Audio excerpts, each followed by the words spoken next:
sa oras na ito, yan din po yung theme na akin pong ituturo sa inyo, yung topic about the freedom and highly favor.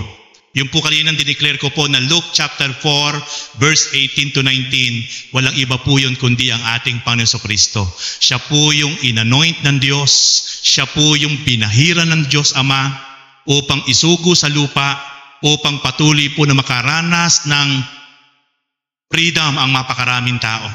At patuloy po ihayag ng ating Panginoon Diyos ang God's favor sa bawat isang tapat na susunod sa ating Panginoon. Amen. Okay, atin na po ngayon itakil ito pong about freedom and highly favor. Bakit kailangan ng tao ang freedom? Ito po ang isang malaking tanong. Bakit kailangan ng napakaraming tao ang freedom o kalayaan sa buhay ng bawat isang tao?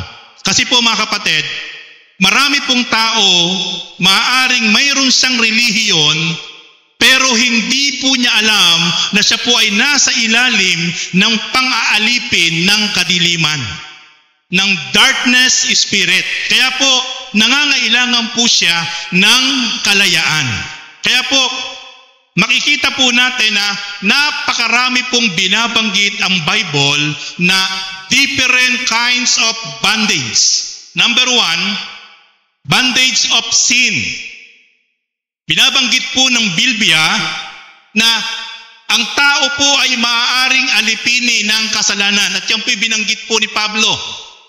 During that time, si Apostol Pablo po, wala pa pong right understanding, right relationship, right knowing sa ating Panginoon. Hindi pa po niya talaga nakikilala ang ating Panginoon.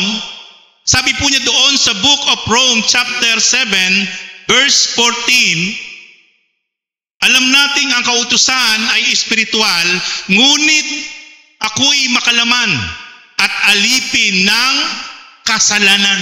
So makikita po natin mga kapatid, he is a slave of sin. Alipin po siya ng kasalanan.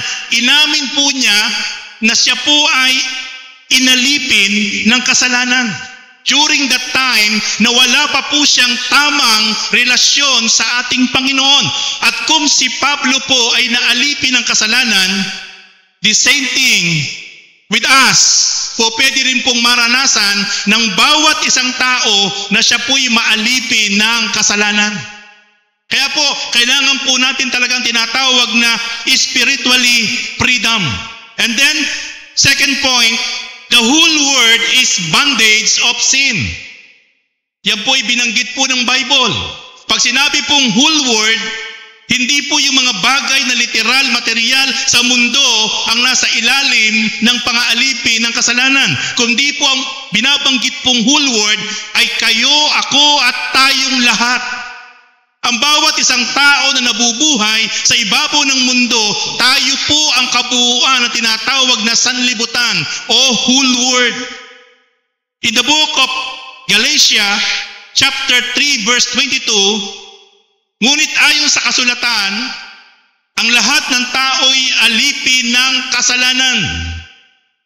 Ay kita po natin, according to the book of Galatians, chapter 3, verse 22, ang lahat ng taong nabubuhay sa mundo, sa sanlibutan, ay alipin ng kasalanan. Binanggit po yan ni Pablo.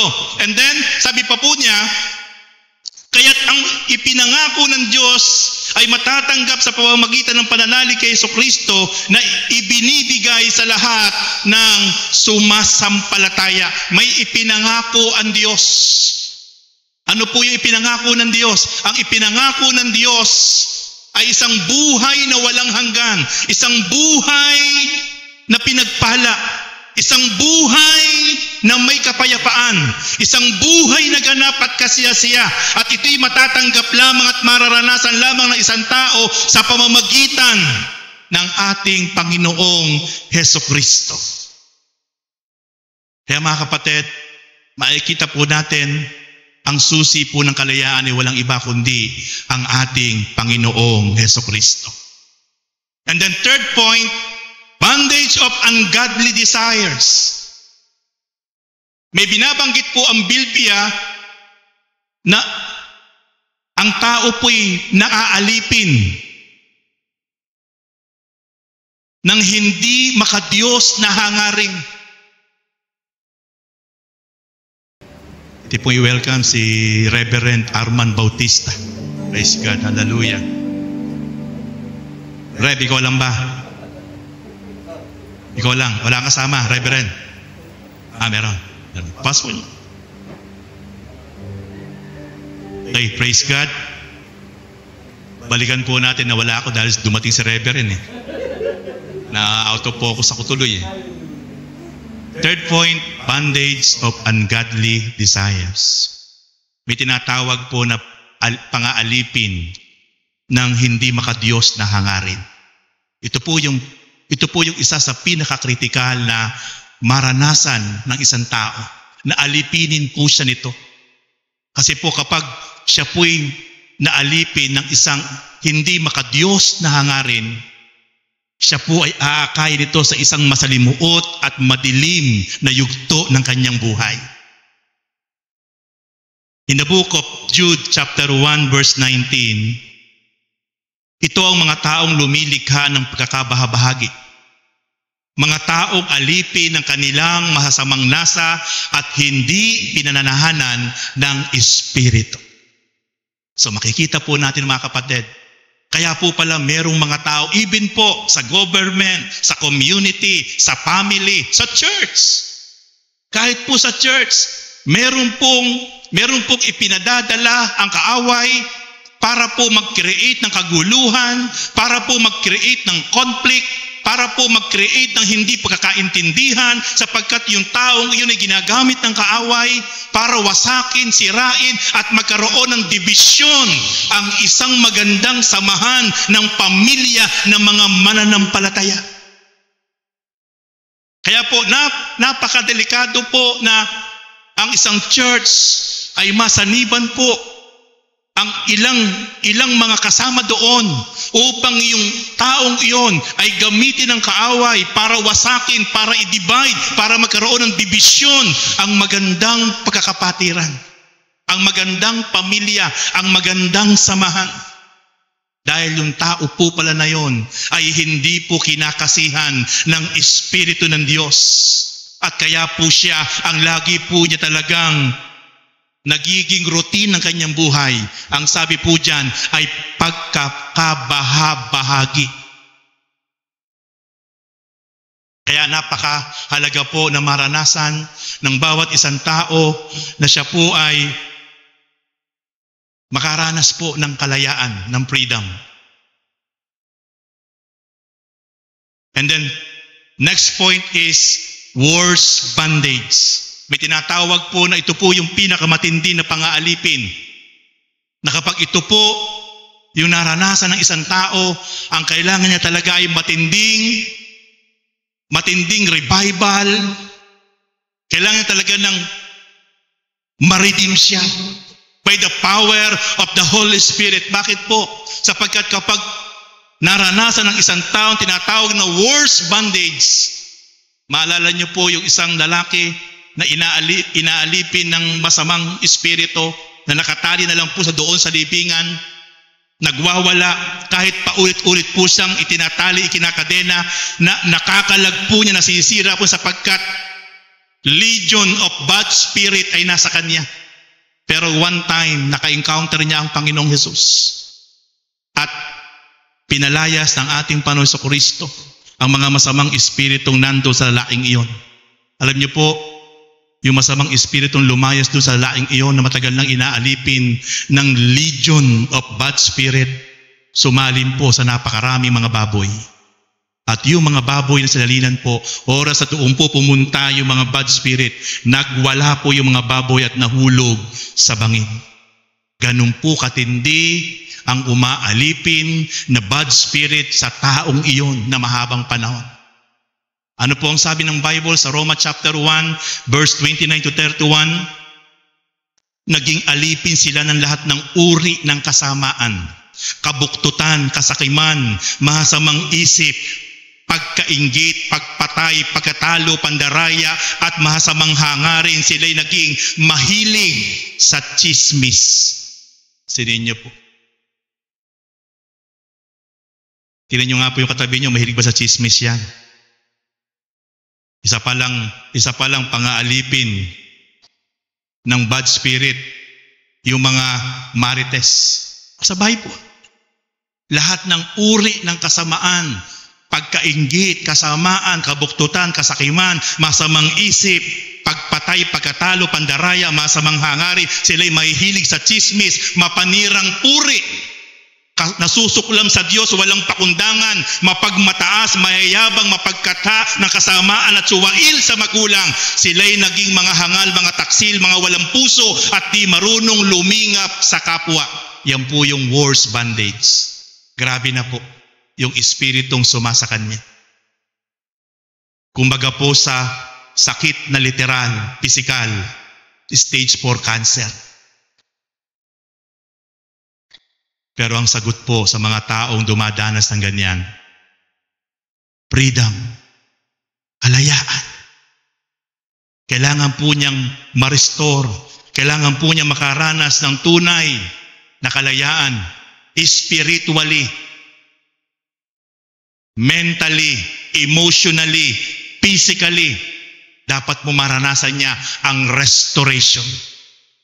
Yan po ang dahilan kung bakit kailangan po natin ng tinatawag na kalayaan or freedom. At the moment we experience of freedom comes from our Lord, dito po magpapasimula ang sabi ng Panginoon, isang buhay na ganap at kasiyasiya. Taas nga po natin ang ating kamay kung nais po natin makaranas ng totally freedom. Hallelujah. Niniwala po ba tayo mga kapatid na sa hapong ito may gagawin ng Diyos sa atin? Amen? Sa hapong ito gagalaw ang Diyos sa ating lahat. Sapagkat ang taong year 2024, ito rin po yung ating tiniklara. Yung unang samba po natin sa taong year 2024. Atin pong idineklara 2024, it is a year of freedom and highly favor comes from our Lord. Hallelujah. 2023 po, unang pagsamba ng taong 2023, unang linggo, akin pong idineklara 2023 is a year of breakthrough. Sa mga kapatiran, lahat ng humakbang at sumunod sa kalooban ng Diyos, naranasan po sa church na ito ang breakthrough. Even po sa akin pong buhay. Ang taong 2023 po, hindi ko po kayang kalimutan. Sapagkat ang taong 2023, pagkatapos ko pong dineklara po yun, unang samba ng taong 2023, grabe po ang breakthrough na naranasan ko po sa buhay ko. Alam niyo po mga kapatid, kung ano yung lumalabas sa bibig natin, kung ano yung ating pinanghahawakan na mangyayari, at kapag tayo totoong sumusunod sa kalooban ng Diyos, papatulan ng Diyos ang lahat ng ating tinideklara. Amen! Praise God! Hallelujah! Kaya ito pong 2024, akin pong dineclare, it is a year of freedom and highly favor. Kaya ito rin po ngayon, tinuturo ko po ngayon sa inyo sa team ng ating pong anniversary at pati po yung pangalan po ng church, talagang connection na po. Kaya po makikita po natin mga kapatid, napakahalaga po na maranasan muna natin yung freedom. All aspect in our life, we need to experience about freedom. Sapagkat hindi po natin mararanasan ang tinatawag na breakthrough, ang tinatawag na highly favor kapag hindi muna natin naranasan ang freedom comes from our God. Galatians chapter 5 verse 16. Para maranasan po natin ang freedom spiritually. Sa NIV version, so I say walk by the Spirit and you will not gratify the desires of the flesh. So makikita po natin mga kapatid na ang Espiritu po ang dapat nating gawing gabay, patnubay sa ating buhay. Kapag ang Espiritu po ang ginawa nating gabay at patnubay sa ating buhay in our daily living, Lagi po natin gino-glorify ang banal na Espiritu. Lagi po natin wino-worship, pinaparangalan ang banal na Espiritu.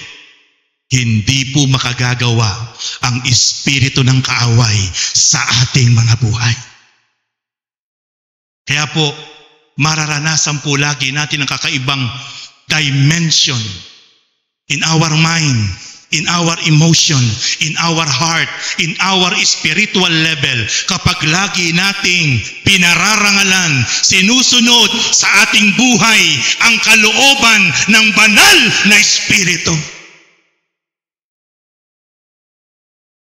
In the book of 2 Corinthians chapter 3 verse 17, NIV version, now the Lord is the Spirit, and where the Spirit of the Lord is, there is freedom. Kung nasaan po ang Espiritu ng Diyos, nandun po ang kalayaan.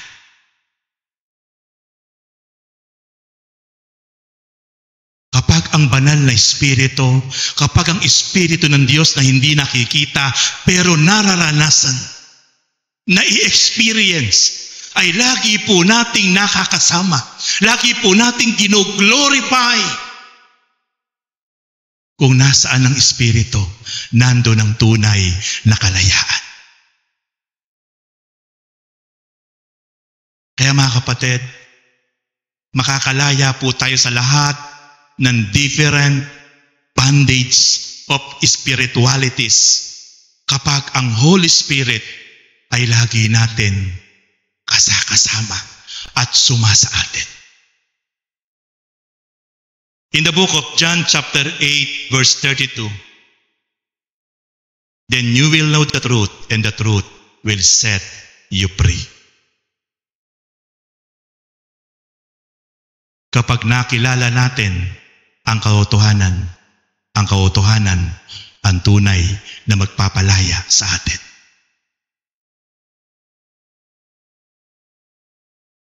At makikilala lang ng isang tao ang katotohanan, walang iba kundi ang ating Panginoon kapag sumakan niya, pinuspos siya ng Espiritu ng Diyos. Maraming tao may relihiyon, pero walang Espiritu ng Diyos. Kahit pasukan natin, magmiyembro tayo sa lahat ng uri ng relihiyon. Sa ating bansa, thousands of different religions. Pero kapag wala ang Espiritu, hindi sumasa atin, hindi natin lubusang makikilala at mauunawaan kung sino ang ating Panginoon. Sapagkat kung nasaan ang Espiritu, nandoon ang kalayaan. At kapag sumasa atin ang Espiritu, lubusan nating makikilala kung sino si Jesus sa ating buhay. At kapag lubusan nating nakilala ang ating Panginoon sa ating buhay, ito ang tunay na pasimula.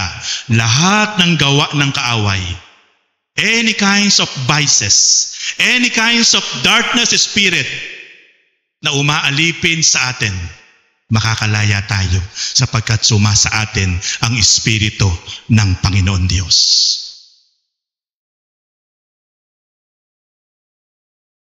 Second Corinthians chapter 5 verse 17, NIV, therefore, if anyone is in Christ, the new creation has come, the old has gone, the new is here. Ang tunay na nakipag-isa sa ating Panginoon. Ang tunay na nakilala ng lubusan si Jesus Christ at sinunod ang kalooban ng ating Panginoon. Wala na yung luma. Makakalaya na sa dating lumang buhay. The new has come. Sapagkat magkakaroon tayo ng bagong kaisipan, bagong puso. Yung bagong puso at bagong espiritu, hindi po yan nahihingi. Hindi po yan nabibili. Ezekiel chapter 36 verse 26, God said, I will give you a new heart and new spirit. Kaya po, ang bagong espiritu ay mula sa Panginoon Diyos. At ang bagong espiritong ito na mula sa Diyos kapag sumaatin, magpapasimula po tayo magkaroon ng bagong pananaw sa buhay. Magkakaroon tayo ng pasimula na magkaroon ng new desire sa buhay. Pasalin niyo po si Zaccheo. Si Zaccheo mahabang panahon na napakayaman. Napakataas ang tungkulin na kanyang posisyon sa gobyerno. He is chief tax collector. May relihiyon, pero bilanggo po ng kasakiman. Bilanggo po ng espiritu ng pagnanakaw. Pero nung dumating ang time kay Zaccheo, na nagkaroon po siya ng urge, nagkaroon po siya ng paghahangad na makilala po si Jesus kung sino ito. At ang ating Panginoon, siya po ay binigyan ng panahon at oras. Doon nagpasimula si Zaccheo ay nagkaroon ng bagong puso. Ano po sabi niya? Nung kumakain na po sila doon sa pagkainan ng bahay ni Zaccheo, Panginoon, tinawag po niyang Panginoon ang ating Panginoon sapagkat iba na po yung naramdaman niya. At sabi niya sa Panginoon Jesus, nag-volunteer po siya. Kalahati ng aking kayamanan ay handa kong ipamigay sa mga mahihirap. At kung meron po akong nadaya na sino man, 4 times ko pong ibabalik.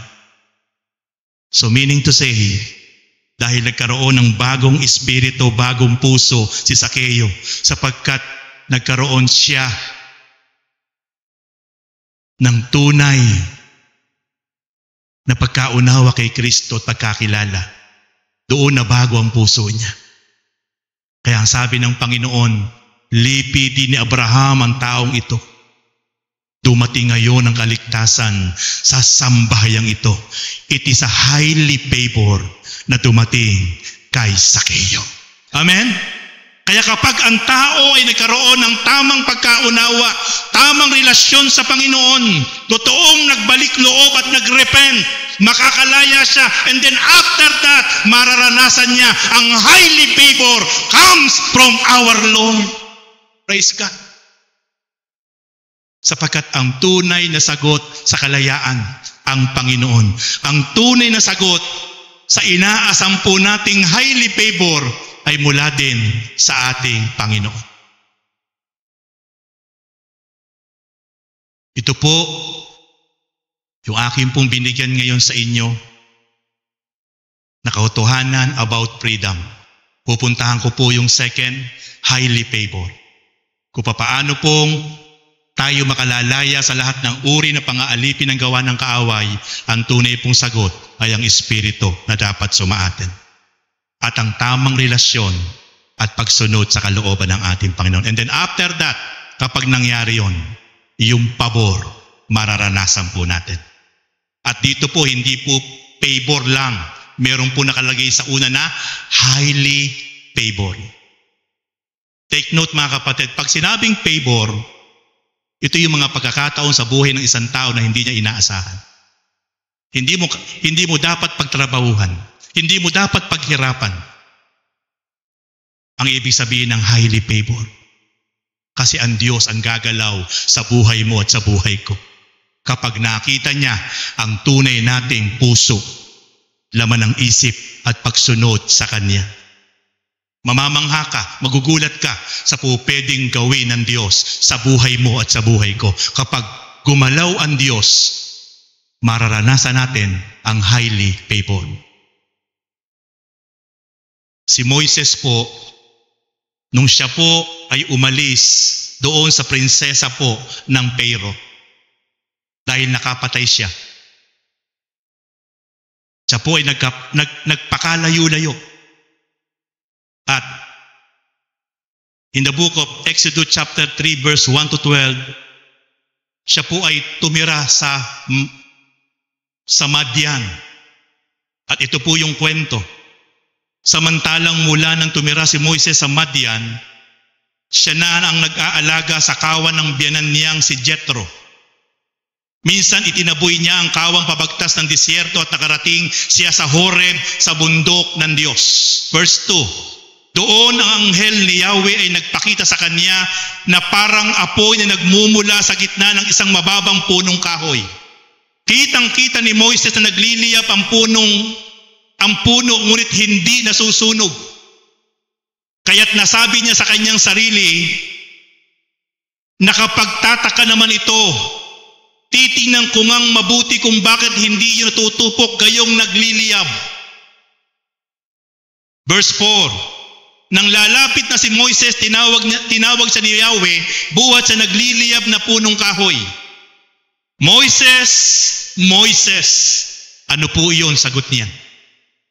Sinabi ng Diyos, huwag kang lumapit.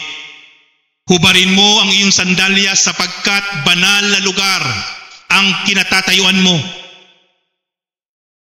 Verse 6. Ako ang Diyos sa sinasamba ng inyong mga ninuno, ang Diyos ni Abraham, ni Isaac at ni Jacob. Tinakpan ni Moises ang kanyang mukha sapagkat natatakot siyang tumingin sa Diyos. Sinabi sa kanya ni Yahweh, nakita kong labis na pinahihirapan ng mga Egyptyo ang aking bayan. Alam ko ang hirap na kanilang tinitiis at narinig ko ang kanilang pagdaing. Listen carefully, my beloved brothers and sisters. Bibigyan diin ko lang po sinasabi sa verse 7. Alam niyo po ba kung ilang taong inalipin ng Pharaoh ng Egypt ang Israelites? 4 century.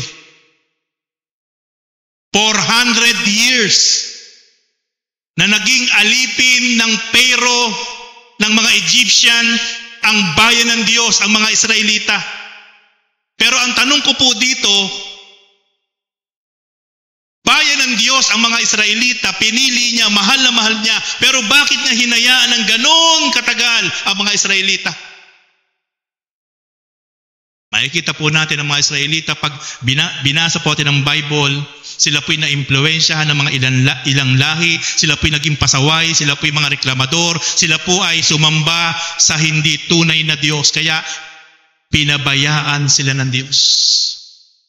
Binigyan po sila ng leksyon ng Diyos. Pero dito po makikita po natin, nakikita ng Diyos ang sobrang tinitiis ng mga Israelita. At doon sa pangalawa sabi ng Diyos, at narinig ko ang kanilang pagdaing. Mga kapatid, ang isang sekreto kapag naranasan natin ang pabor ng Diyos, dapat lagi tayong tiklop tuhod na laging dumudulog, nagpaparangal, nagpupuri sa Diyos. Kapag nakita yun ng Diyos, may mangyayari sa buhay mo at sa buhay ko. Bakit ko po nasabi yun? Si Paul and Silas, binugbog ng mga grupong kalalakihan na amo ng babae nagpapalayas, nanghuhula, at ang kapangyarihan nito ay ayon sa masamang kadiliman. Pero inilehensyon ni Paul at na-slain yung batang iyon at nawala yung kapangyarihan niya mula sa kadiliman. Kaya nagalit po yung mga amo ng batang iyon sapagkat nawalan sila ng pagkakakitaan. Kaya binugbog si Pablo at Silas that time. At nagsumbong yung mga grupong ito sa taong bayan na nanggugulo daw sila Pablo at Silas. Kaya taong bayan po ang sumunod na ng bugbog kay Pablo at Silas. Hinubaran, kinaladkad, hinilatiko, ipinagsakdal sa hukuman, ibinilanggo. Pinabayaan ng Diyos. Walang kasalanan, pero merong purpose ang Diyos. At doon sa loob ng kulungan, makikita po natin, without regret, without complaint, without murmuring, hindi sinabi ni Pablo at Silas, ano ka ba naman, Lord? Wala naman kaming ginagawang masama. Kami po ay pupunta lang sa dakong panalanginan, mananalangin, sasamba sa inyo. Pero ito pa'y naranasan namin. Binugbog kami, nilatiko kami, kinaladkad kami, hinubaran kami, napahiya kami, ngayon nakakulong kami. Mula ulo hanggang paa, bugbog sarado si Paul and Silas. Pero nung maghahating gabi na, sila po'y kapit kamay na umawit na mga awitin na papuri. Sila po'y buong papapakumbaba na nag-worship, na nalangin sa Panginoon at dumulog sa kabila na kumikirot ang sugat mula ulo hanggang paa. Alam niyo po nangyari? Yung highly favor mula sa Diyos, ibinagsak ng Diyos sa kanila. Hinuga ng Diyos ang pundasyon ng bilangguan. Nagsugo ang Diyos ng anghel. Binuksan ang pintuan ng kulungan ni Paul at Silas. Kasi nakita ng Diyos na sa kabila ng kanilang pinagdadaanang kadusta-dusta at napakahirap na sitwasyon, hindi nag-complain, hindi nagreklamo, walang lumabas na negatibong salita na parang nagrereklamo sa Diyos. Bagkus, nagpuri, nag-worship, nanalangin sa Panginoon. Kaya po yung highly favor, naranasan ng Panginoon. Ito rin po ang naranasan po ni Moises at ng mga Israelita nang makita ng Diyos ang sobrang hinagpis ng kanyang bayan at sa sobrang kahapisan at hirap na nararanasan. Sama-sama po ang mga Israelites for the first time in his life. Sila po ay nag-humble beginning at tumulog sa Diyos. At doon po nagpasimula na gumalaw ang Diyos sa buhay ng mga Israelites. The experience of highly favor comes from our God the moment we humble beginning. Kapag tayo po'y sama-samang dumulog ng taos sa puso, nagsisisi, naninikluhod, nagpaparangal, nagpupuri, may mangyayaring grabing pabor sa buhay natin. Amen! Praise God! Hallelujah! 2024, I declare, it is a year of freedom and highly favor. Kapag ito pong mensaheng ito ay nilakaran po nating lahat, sasabihin niyo po sa akin, tama ka, Pastor. Naranasan ko ang matinding pabor mula sa Diyos. Hindi ko pinaghirapan, hindi ko hinanap, pero ang Diyos ang gumalaw sa buhay mo, sa buhay ko.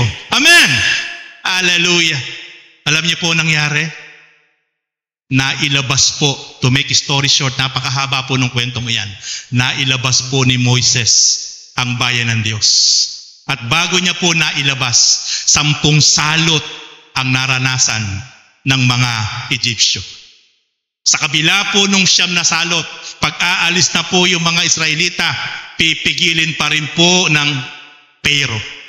Pero ang pinakamatindi na nagpalaya at sumpa na naranasan po ng mga Egyptian, nang sabihin ng Diyos, sabihin mo sa Pero, lahat ng panganay na anak nila mamamatay ngayong hating gabi.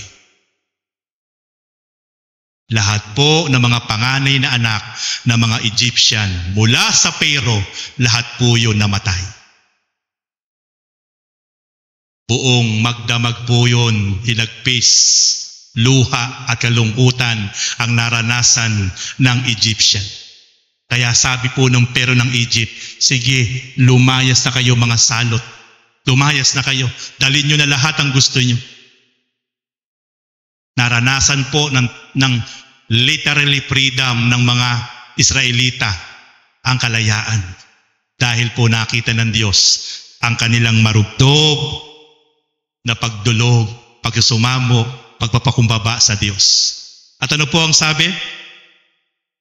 In the book of Exodus chapter 14, verse 13 to 14, Moses answered the people, do not be afraid, stand firm, and you will see the deliverance the Lord will bring you today. The Egyptian you see today, you will never see again. The Lord will fight for you. You need only to be still. This is the highly favor comes from our God. Huwag kayong matatakot. Sabi ng Diyos kay Moises at sinabi ni Moises sa kanyang mga kababayan, huwag tayong matatakot. Ang Diyos ang makikipaglaban para sa atin. Wala kayong dapat gawin. Wala kayong dapat gawin. Makikita ninyo ngayon na hindi nyo na makikita ngayon ang mga Egyptian yan. Bakit po? Nilunod lahat ng Diyos doon sa dagat na hinati niya ang mga Egyptian. Ito po ang isang manifestation kapag nakita ng Diyos ang ating pong pagsusumamot, pagpapakumbaba, at totoong pagsunod sa Panginoon, paninikluhod, wala kang gagawin pang ikipaglaban. God will fight for you. Amen? Kumalma ka lang. Stay put. Wala kang gagawin. Ang Diyos ang bahala. This is the true meaning of highly favored. Hindi mo dapat paghirapan. Hindi ka dapat maging balisa. Kasi pag ang Diyos ang gumalaw, smooth lahat. Kontrolado ng Diyos. Kaya mamamangha ka, magugulat ka sa galaw ng Diyos kapag naranasan natin ang Diyos ang gumalaw sa ating mga buhay. Si Joshua,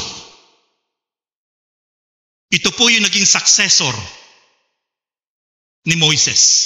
Nung patay na po si Moises, ipinangako ng Diyos na dadali ng Diyos sa lupang pangako ang kanyang bayan.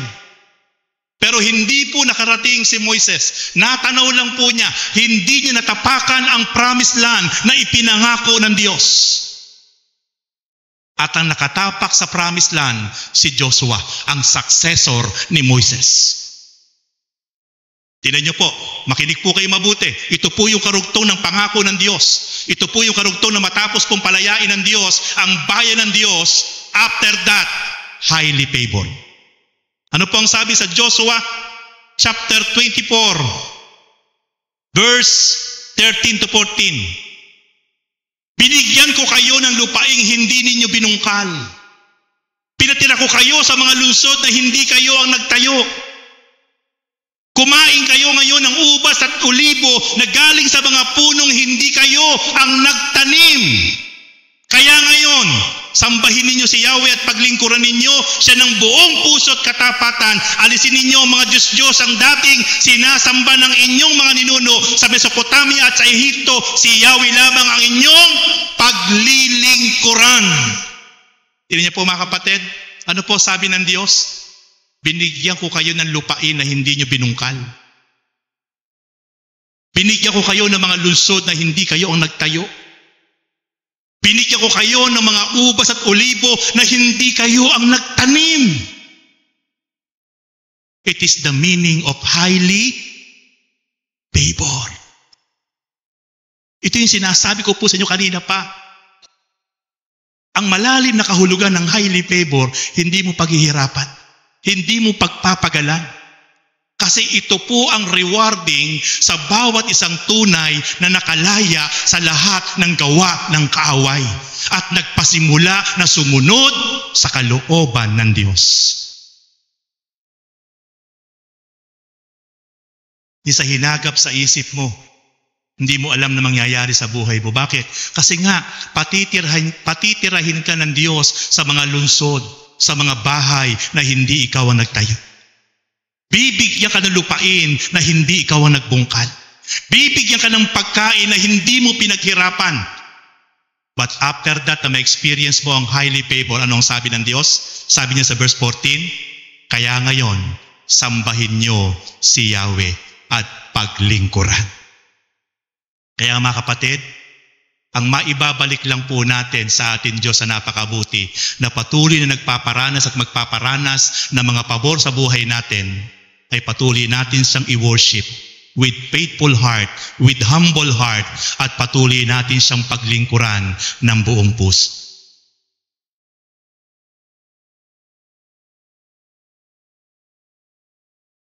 Mga kapatid, dapat po ang tunay na kagalakan po natin sa ating buhay. Pangalawa lang po yung mga bagay na meron tayo. Ang tunay po dapat na kagalakan natin sa ating buhay ay yung mapaglingkuran po natin ng tapat ang Diyos. Ito po dapat ang tunay na nagdudulot ng galak sa ating buhay, ang patuloy na makapaglingkod sa ating Panginoon Diyos. Kasi dito lang po natin maibabalik ang mga pabor na ipinaparanas sa atin ng Diyos. At anumang meron tayo ngayon, kapatid, anumang meron ka, kapatid, I tell you, hindi yan sa'yo. Ipinagkatiwala lang sa'yo yan. We are good stewardship sa lahat ng meron tayo ngayon. Pero ang tanong, paano natin yung ginagamit for the glory of our God?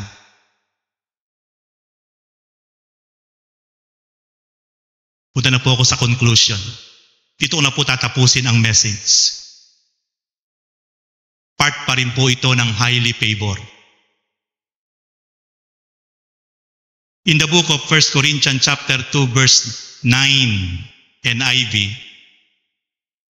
however, as it is written, what no eye has seen, what no ear has heard, and what no human mind has conceived, the things God has prepared those who love Him. Listen carefully. Hindi pa nakikita ng ating mata. Hindi pa sumasagi sa ating mga isipan.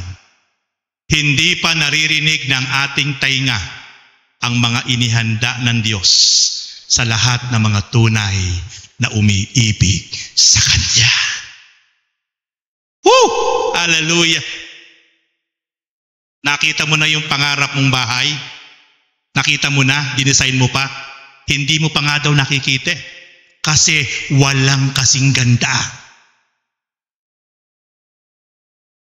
Naisip mo na yung mga pangarap mo sa buhay? Hindi pa nga raw sumasagi sa isip mo eh. Kaya gugulatin ka ng Diyos. May nagsabi sa iyo na pagpapalain ka, hindi mo pa nga raw naririnig eh, yung gagawin sa iyo ng Diyos sa taong ito na year 2024.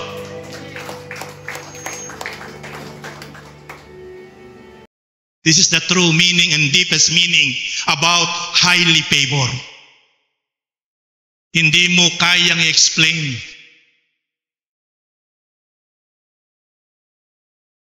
Hindi mo kayang pangarapin. Kasi ang Diyos ang may sabi. Ang Diyos ang may sabi sa Kanyang salita. Hindi pa nakikita ng mata, hindi pa naririnig ng ating tainga, hindi pa sumasaki sa ating mga isip ang ipinirepair, ang inihanda ng Diyos sa bawat isang tapat na nagmamahal, umiibig, sumusunod sa Kanya. Naniniwala po ba kayo na may gagawin ng Diyos sa ating lahat? Ang susi, mga kapatid, patuloy nating pakamahalin. Lagi nating maging first priority ang Diyos. Sa lahat ng ating gagawin, sa lahat ng ating iisipin, sa lahat ng ating papangarapin, always first priority our God in our lives. Kapag nagkaganon po, nakita ng Diyos ang ating pag-ibig, mayroon siyang inihahanda. Gugulatin ka ng Diyos. Gugulatin tayo ng Diyos. Mapapatalon ka sa galak. Mapapaluha ka. Hindi ka makapagsasalita. Kasi po, iba magpadama ng pag-ibig ang Diyos. Kaya mga kapatid, this is our topic for first year anniversary. about the freedom and highly favored. Ako po'y naniniwala sa lahat po ng bawat isa po sa atin at sa lahat ng ating mga bisita. Hindi isang aksidente na ngayon ay narito po kayo. Kasi po, ito po ang mensahe ng Diyos sa inyo. At ito po i-claim lang natin, panghawakan lang natin, gawin natin, hakbangan natin, tapat ang Diyos sa kaniyang pangako. Amen?